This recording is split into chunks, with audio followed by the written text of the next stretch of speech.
Picture this, it's a crisp morning. The sun is barely rising, casting long golden streaks through the trees in my backyard. The air is still, the world quiet just the way I like it. Birds are chirping, a gentle breeze rustles the leaves, everything feels peaceful. Then, I hear it. The unmistakable crunch of tires on gravel. At first, I think maybe it's just my imagination. Maybe it's the sound of a neighbor pulling out of their driveway. But then, another one. And another. Low voices, muffled laughter, the slamming of car doors. I step outside, still in my pajamas, rubbing the sleep from my eyes. And that's when I see it. A parade of strangers, one after another, cutting straight through my yard. Like it's a shortcut. Like it's a public road. I stand there, stunned. I mean, what would you do?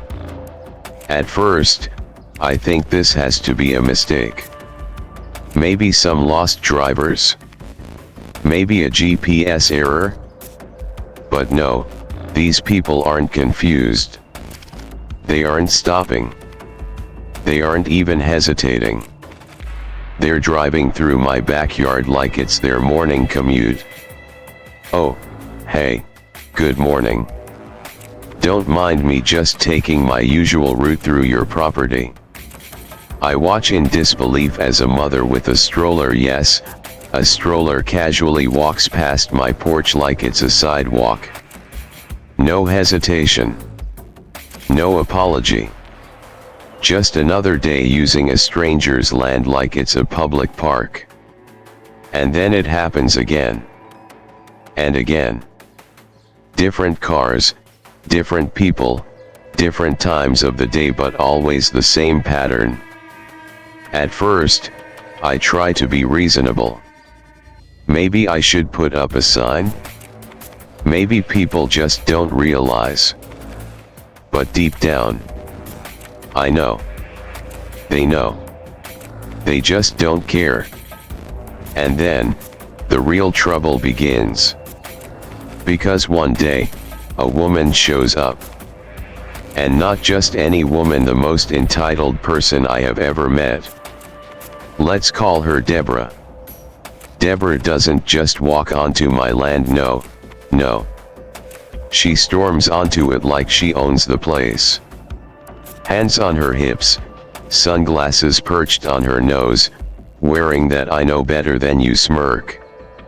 She's the kind of woman who demands to speak to the manager, except this time, I'm the manager. And when I tell her she can't just use my property as her personal shortcut, she does what any reasonable person would do. She calls 911 on me. Yeah. She actually called the cops. On me.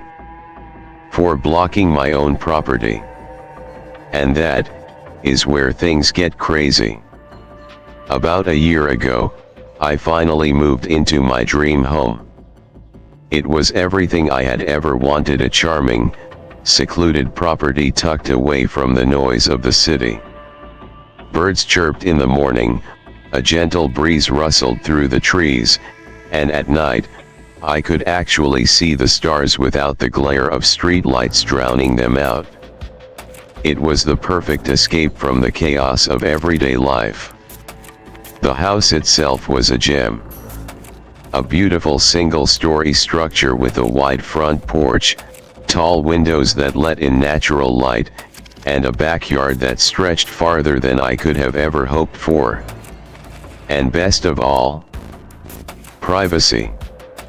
No noisy neighbors, no shared driveways, no unwanted interruptions.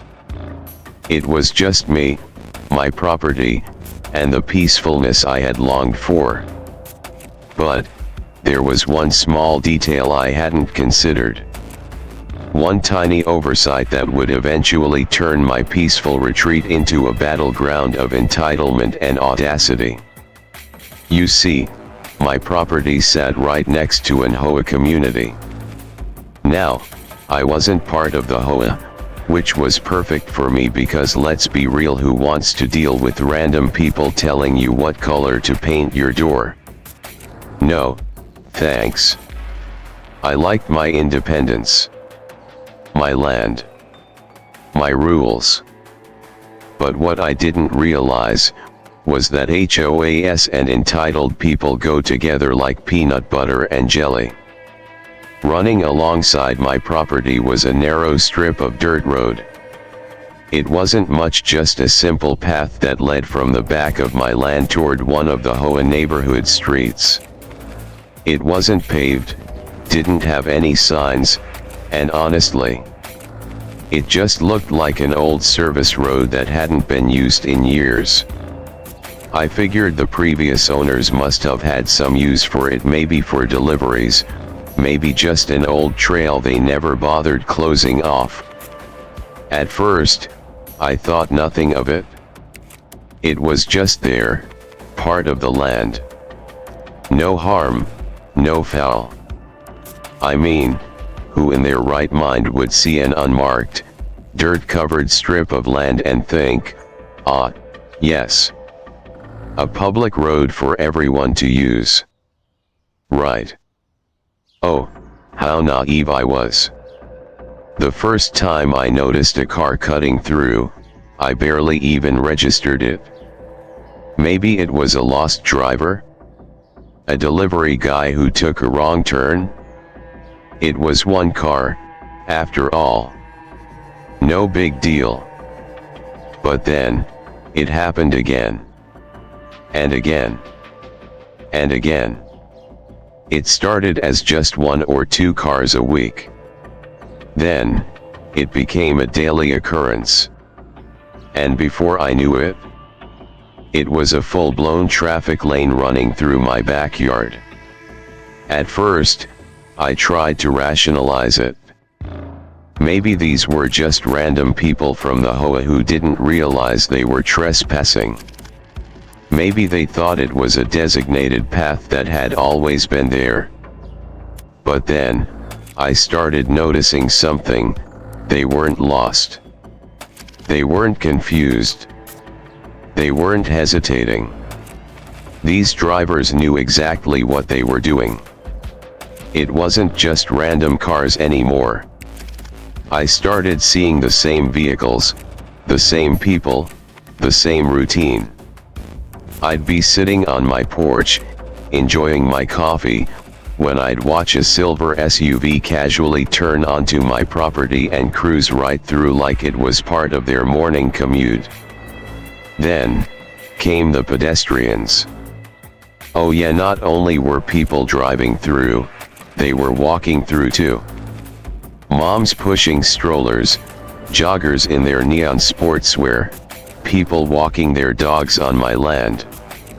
One morning, I was watering my garden when I saw a man with a golden retriever casually strolling past my porch.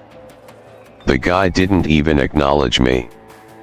Didn't flinch, didn't pause, didn't say a word.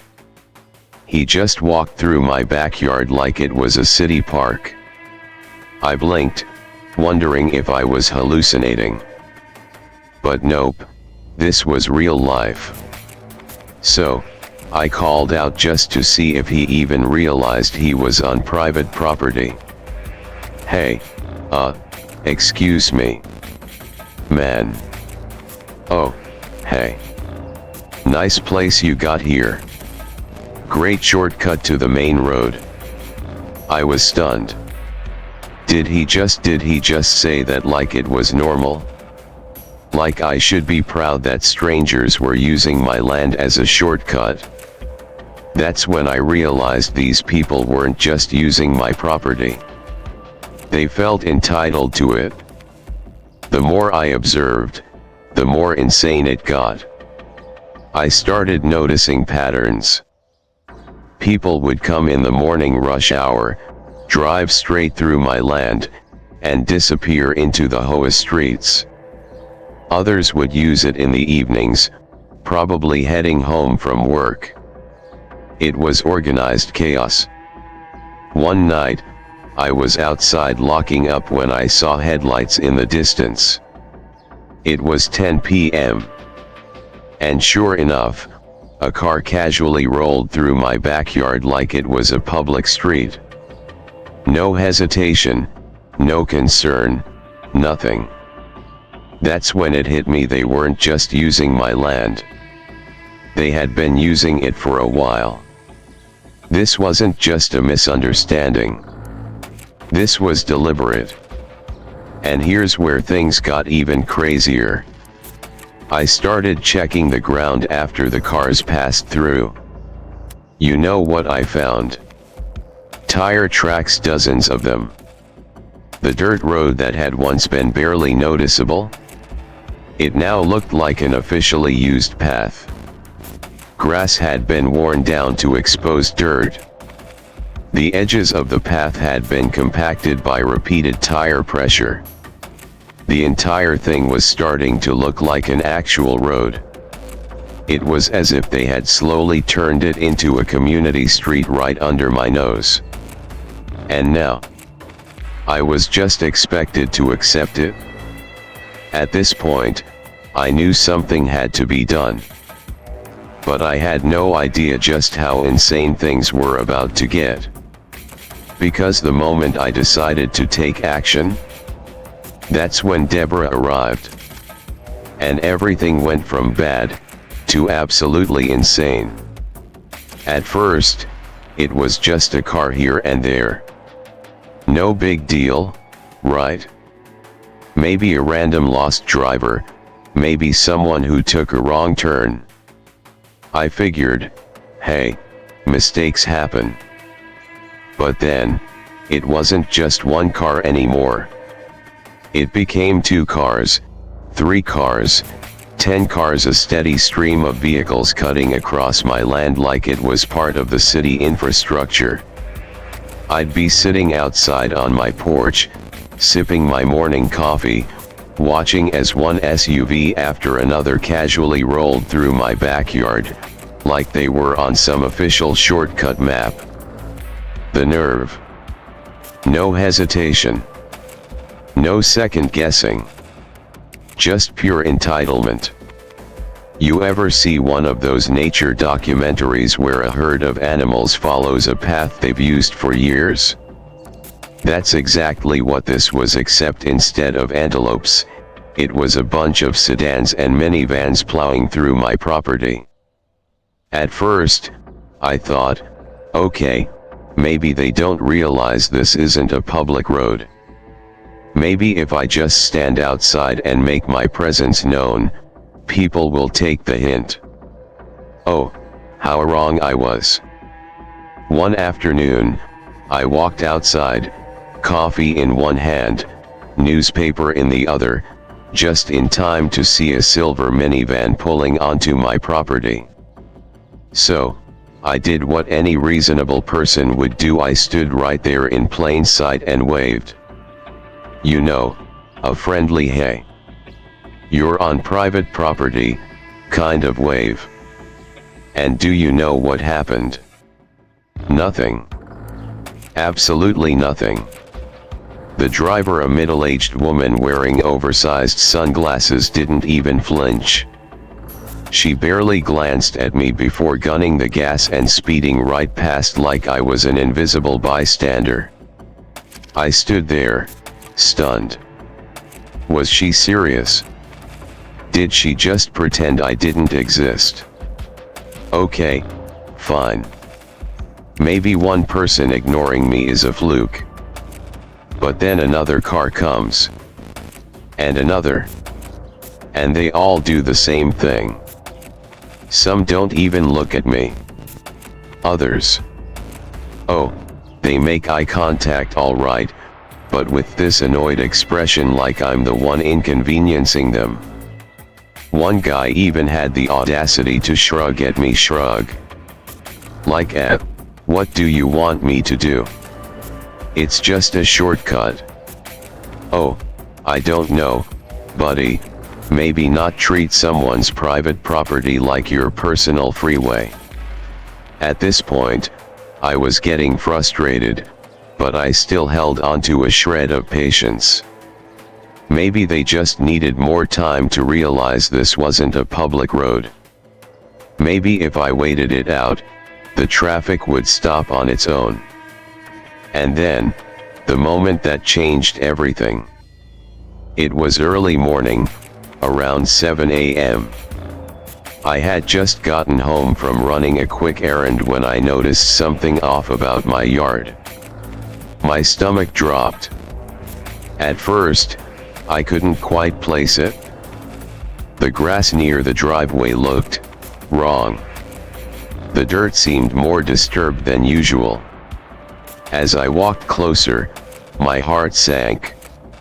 There, right in the middle of my lawn, was a deep, ugly skid mark. A car, no, an entire set of tires had torn straight through my yard, ripping up the grass, churning up the dirt, leaving behind a trench of destruction. The once lush, green patch of lawn was now a ruined mess. Dirt had been dug up and scattered everywhere, clumps of grass ripped apart, leaving behind an ugly, jagged scar right in the middle of my property. I felt a flash of rage. This wasn't just people taking a shortcut anymore. This was blatant, reckless damage. I looked around for any signs of the culprit. No note. No apology. Nothing. Just destruction. I don't know if you've ever experienced this moment, the moment where something inside you just snaps. Where you go from, maybe this is just a misunderstanding, to all right. That's it. I'm done playing nice. Because that's exactly what happened to me. That was the last straw. No more waiting. No more hoping people would get the hint. It was time for action. I stormed back inside and grabbed my phone. I wasn't about to let this slide. Someone was going to pay for this. But the question was, who? At this point, I had had enough. I wasn't going to sit around and let these entitled HOA residents treat my property like their personal freeway. So, I figured I'd call the HOA and let them handle it. After all, these were their people, their community, surely, they'd want to keep things under control, right? Oh, how wrong I was. I called up the HOA office, explained the situation in painstaking detail, the endless cars, the torn up yard, the blatant trespassing, and do you know what they told me? Oh, well, since your land isn't part of the HOA, we can't do anything about it. Excuse me? So let me get this straight, you can't control your residents, but they can freely destroy my property like it's a public street. The HOA rep had the nerve to act like this was my problem. Like I was just supposed to deal with it. I could practically hear the indifference in their voice, as if they had way more important things to deal with than a non-HOA homeowner complaining about their residents behaving like entitled lunatics. That's when it hit me. I was on my own. The HOA wasn't going to help. The neighbors sure as hell weren't going to stop on their own. If I wanted to take back control of my property, I had to handle this myself. The moment I hung up that call, I knew what I had to do. I wasn't going to sit around and wait for things to get worse. If they wanted to pretend my land was a public road, then I was going to make it impossible for them to ignore the fact that it wasn't. So, I did my research. I read up on property rights, looked into trespassing laws, and found the perfect solution. A fence. A big, solid, in-your-face fence. One that no car, no stroller, no entitled Hoa resident would be able to ignore. I called up a contractor and got them on board. We went over the entire property line, making sure everything was 100% legal. The last thing I needed was for the Hoa to come after me for violating some obscure property regulation even though they had no jurisdiction over my land. I didn't just want some flimsy wooden fence that people could hop over or push through. No, no, no. If I was going to do this, I was going to do it right. I wanted a metal gate, a high, sturdy fence, and no trespassing signs so big you could see them from space. The construction started early in the morning. The hum of machinery, the clank of steel, the steady pounding of nails, it was music to my ears. I stood on my porch, sipping my coffee, watching as my plan came to life. First came the fence posts, thick, industrial-grade metal, sunk deep into the ground to ensure stability. Then came the panels, locked in place one by one, forming a solid, impenetrable barrier around my property. And finally, the gate, a heavy-duty metal design that would keep any and all vehicles from sneaking through ever again. By the time we finished, the entire perimeter was sealed off. No more shortcuts. No more tire tracks. No more entitled joggers strolling through like they owned the place. To top it all off, I installed 3 giant no trespassing signs, one on the gate, one on the fence, and one facing the Hoa Street. Bold red letters. White background. Clear as day. No one could claim ignorance now. Problem solved, right? Ha! If only. The first few hours after the fence went up. Bliss. No more cars. No more trespassers. Just peace and quiet.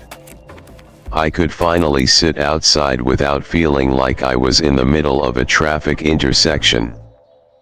But then, the confusion started. The first driver to discover my little surprise was a woman in a white SUV. She rolled up to where the shortcut used to be, expecting to cruise right through like always. But instead, she found herself face to face with a solid metal gate. Oh, and let me tell you, the look on her face was priceless. You would have thought she had just witnessed a natural disaster. Oh my God. Where did this come from? She honked. Like, actually honked. As if that was going to make the gate magically disappear. Then, the next car showed up. And another. And another. Before long, I had a small line of confused drivers, all realizing at the exact same moment that their precious shortcut was gone. Some tried turning around. Others. Oh, they weren't happy.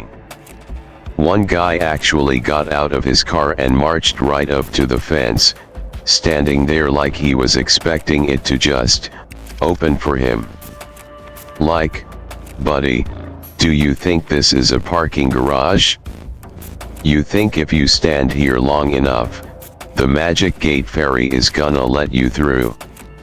I watched as one woman took out her phone, shaking her head dramatically, texting furiously, probably to her fellow entitled Hoa friends, complaining about how some selfish homeowner just ruined their convenient little shortcut. And that's when it happened. The real drama kicked off. Just when I thought I had seen it all, a luxury black sedan pulls up. The engine purrs, The tinted windows roll down, and there she is. The queen of entitlement herself. Let's call her Debra. Oh, and she was livid. Hands gripping the steering wheel. Sunglasses perched on her nose. The kind of expression that screams, "I want to speak to the manager." Except this time, I was the manager. She stepped out of her car, arms crossed, staring at the gate like it was personally insulting her. And then, she marched straight toward my house. Oh, this was gonna be good. It had been a peaceful few days. With the fence finally up, the parade of trespassers had stopped. No more joggers casually strolling through my backyard, no more cars tearing through my property like it was part of the city's infrastructure. Finally, I could enjoy the quiet. That was, until I pulled into my driveway one afternoon and noticed something off. At first, I wasn't sure what I was hearing. A distant, repetitive beep. Beep. Beep. A car horn, blaring over and over. My stomach sank. As I drove up to my gate, the sight before me was enough to make my blood pressure spike. There, parked right in front of my gate, blocking the entire entrance, was a shiny, black luxury sedan. The front bumper practically kissing the metal gate, the driver laying on the horn like she was summoning the gates of heaven to open before her. And standing outside, hands on hips, face red with anger, was Debra. Oh boy. Now, let me paint a picture for you. Debra wasn't just mad. She was seething. Her mouth was moving, even though I couldn't hear her through the windows of my truck yet. Her body language. Oh, it was something straight out of a reality TV meltdown, arms flailing, aggressive finger pointing, stomping like an enraged toddler who just got told no at a toy store. I took my time stepping out of my truck. I wasn't about to rush to whatever entitled demand she had waiting for me. I closed my door, slung my bag over my shoulder, and just as I took one step forward, bam! She came storming toward me. She didn't just approach, she marched at full speed, like a CEO about to fire someone in the middle of a board meeting.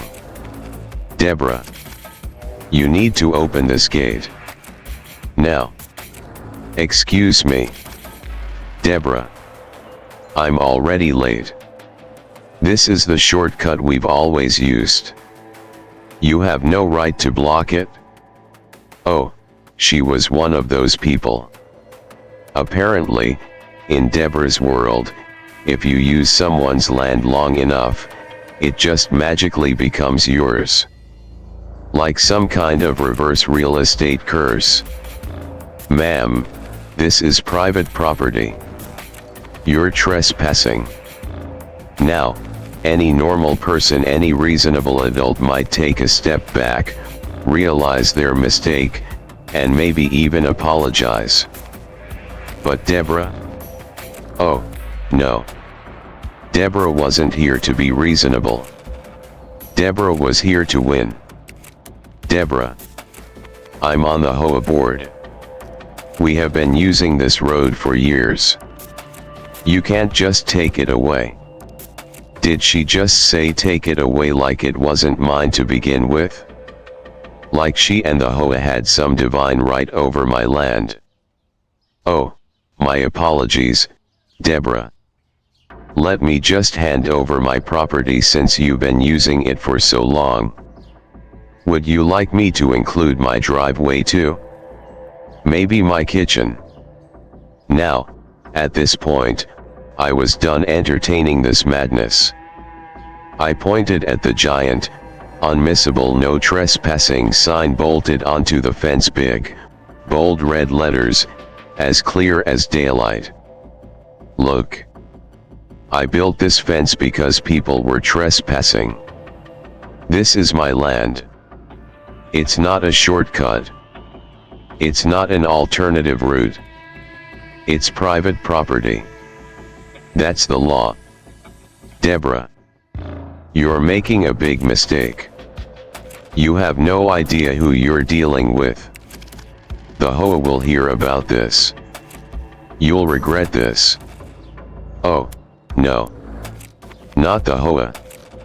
Whatever shall I do? At this point, I was already mentally walking away. There was no reasoning with this woman. But then, the craziest thing happened. She reached into her purse, pulled out her phone, and started dialing. Her fingers furiously tapping the screen like she was calling the President of the United States. Oh, you have got to be kidding me. She called 911. I don't know what I was expecting at this point. But 911? Really?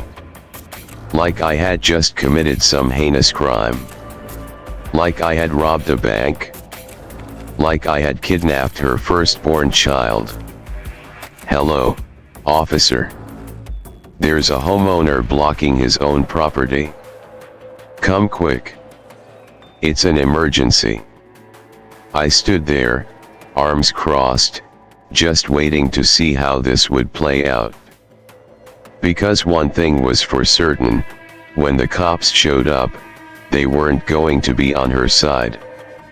I stood there, arms crossed, my patience long gone, watching as Debra paced back and forth like a predator waiting to pounce. She kept glancing at her phone, her foot tapping on the ground like she was counting down the seconds until her personal army arrived. And then, in the distance, I saw the familiar sight of red and blue flashing lights. A squad car rolled up slowly, its tires crunching over the gravel as it pulled to a stop just a few feet away. The door swung open, and out stepped a uniformed officer, adjusting his belt, radio crackling softly as he walked toward us. Now, I don't know about you, but I've always believed that when the police get involved in something like this, there are two types of people. The first type? The ones who stay calm, explain the situation clearly, and work with the officer to resolve things. The second type? Debra. Before the officer could even ask a single question, Debra launched into full Karen mode. Debra. Oh, thank God you're here, officer. This awful, selfish man has put up this illegal gate and is blocking public access. Oh. My God. The drama. The audacity. The sheer level of delusion. You would have thought I had built a medieval fortress, complete with a moat, fire-breathing dragons, and archers ready to strike down any trespasser who dared to cross. Meanwhile, all I had was a legally installed fence on my own property. Officer. Sir, is this true? I didn't even blink. I reached into my jacket, pulled out a folder full of documents, and handed them to the officer. Property deed? Check. Official boundary lines? Check. County records proving I had full legal rights over the land? Triple check. Nope. This is my property. I have the legal right to fence it off and restrict access. These people have been trespassing for weeks, and I finally put a stop to it. The officer took his time reviewing the paperwork. He flipped through each page, nodding to himself, his brow furrowing as he read the clear, undeniable proof that Debra had just wasted his time. And let me tell you, watching her face drop when the officer turned to her and spoke was one of the most satisfying moments of my life. Officer. Ma'am, this is private property. You have no right to be here. Debra. What? That can't be right. We've been using this road for years. It's basically a public road. Officer. No, ma'am. It doesn't work like that. Just because you've been trespassing for years doesn't make it legal. This land is clearly owned by this gentleman here, and he has every right to block access. You could practically see the gears in her head grinding to a halt. Her entire argument, her entire sense of entitlement, was crumbling before her very eyes. And she was not handling it well. Debra. But this is unfair. We need this road. You don't understand. The HOA will not allow this. Officer. The HOA has no authority over private property outside of their designated community. That's how the law works. If you thought Debra looked mad before, oh, buddy, you should have seen her now. Her face turned bright red, not the cute kind, but the kind where you genuinely start worrying she might explode into a cloud of rage and pettiness. Debra. This isn't over. I'll be taking this to the HOA board. We'll see about this. Officer. You do that, ma'am.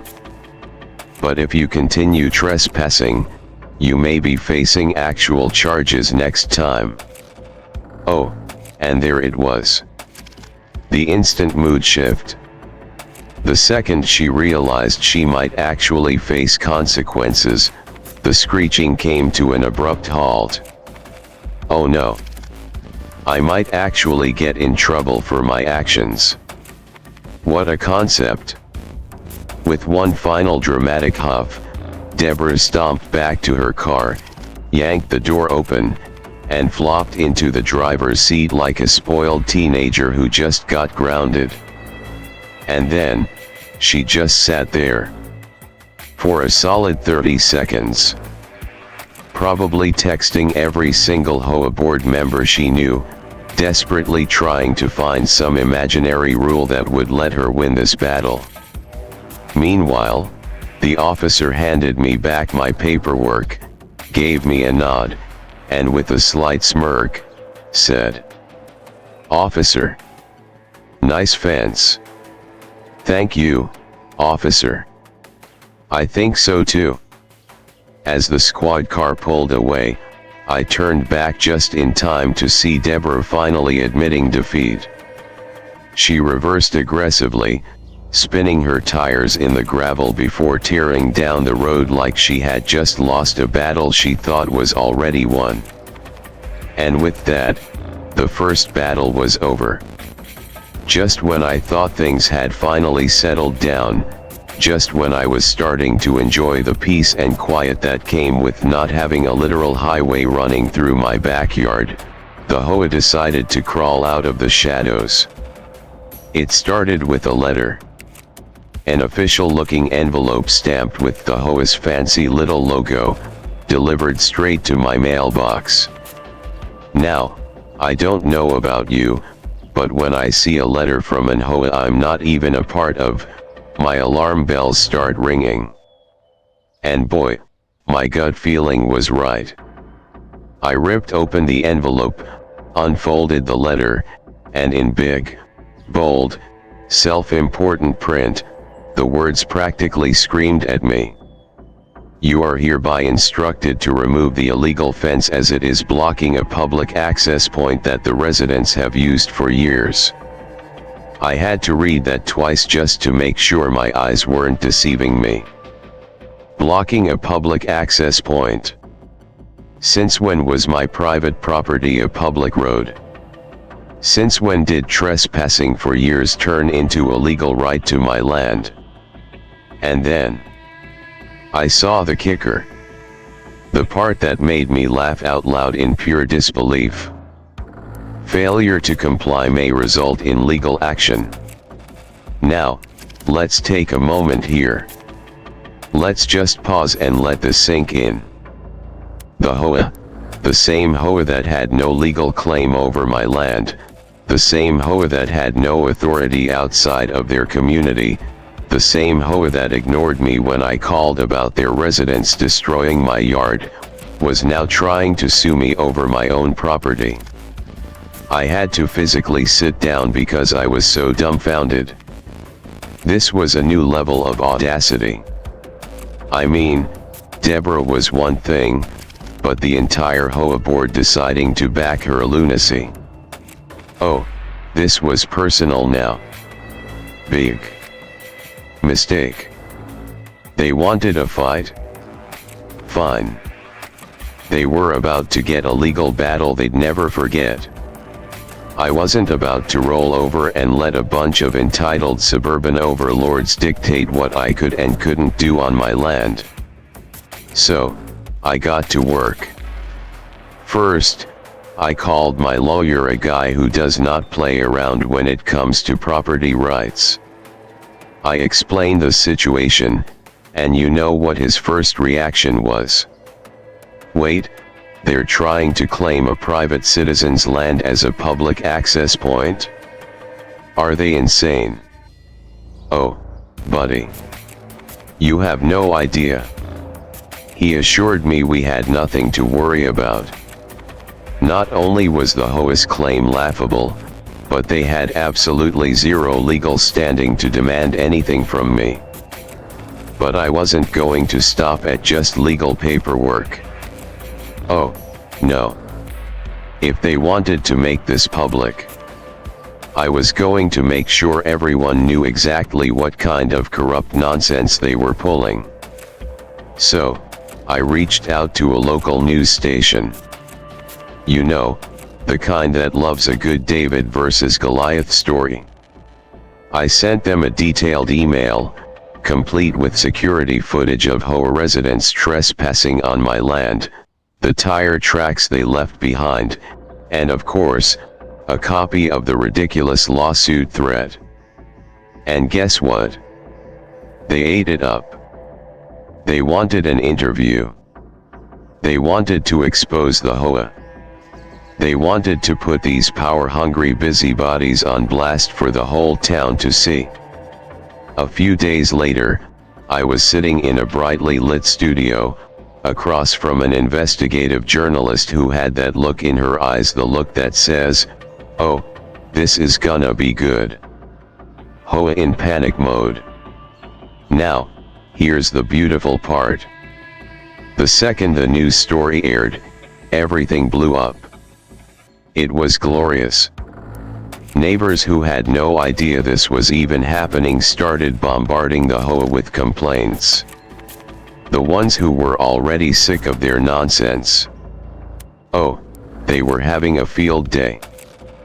People started calling out the HOA online, questioning why they were wasting resources trying to bully a private homeowner instead of actually fixing problems in their own neighborhood. And then, the best thing happened. After about a week of pure chaos, after the bad press, the legal embarrassment, and the community backlash, I got another letter from the HOA. This time, an official apology. They weren't suing me anymore. They weren't demanding anything. They were backing off. Completely. And the cherry on top, Debra resigned from the HOA board. Turns out, after single-handedly dragging the entire HOA into this mess, she became too much of a liability. Apparently, the other board members couldn't stand her anymore. They basically forced her out. And my land remained mine. No more cars. No more joggers. No more HOA nonsense. Just peace and quiet, exactly what I wanted from the start. So, if you ever move near an hoa, watch your back.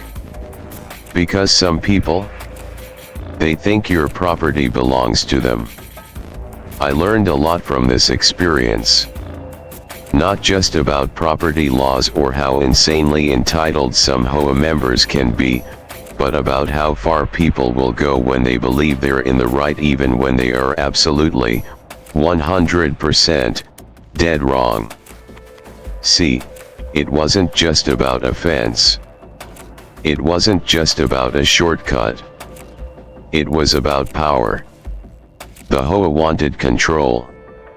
They saw my land, and instead of respecting it, they claimed it like it was just some community resource they had access to by default. And Debra? Oh, Debra truly believed that her years of trespassing gave her some kind of squatter's rights over my backyard. But here's the thing about people like that: the ones who believe rules don't apply to them. The only way to deal with them: stand your ground. I won because I fought back.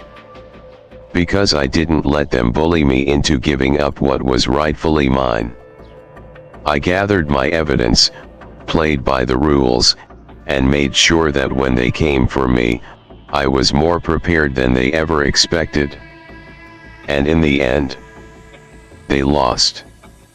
Now, don't get me wrong, not all HOAs are terrible. Some are reasonable, some actually help their communities. But then there are HOAs like this one, the ones run by people who believe their personal opinions are law. The ones who overstep their boundaries, create petty rules, and treat every house like it's their kingdom to rule over. So, if you ever find yourself looking at a house near an hoa, do yourself a favor, read everything. Check the fine print. Talk to the neighbors. See what kind of nonsense you might be walking into. Because trust me, you do not want to end up in a battle with people who think your driveway belongs to them. Now that the hoa has backed off, now that Debra is gone, things are finally quiet, peaceful, the way they should have been from the start. No more honking cars at my gate. No more entitled stares from hoa residents. Just me, my property, and the privacy I fought for. And you know what? It feels damn good. But enough about me, let's talk about you. Have you ever had to deal with an entitled hoa? Have you ever had a neighbor who thought they owned more than they actually did? If so, I want to hear your stories. Drop a comment below and tell me, what's the craziest thing you've ever seen an hoa do? And if you enjoyed this story, don't forget to like, comment, and subscribe to the Unravel for more wild, unbelievable real-life stories just like this one. Because let's be real, when it comes to HOAs, entitled people, and ridiculous drama, there's always another insane story waiting to be told. See you in the next story time.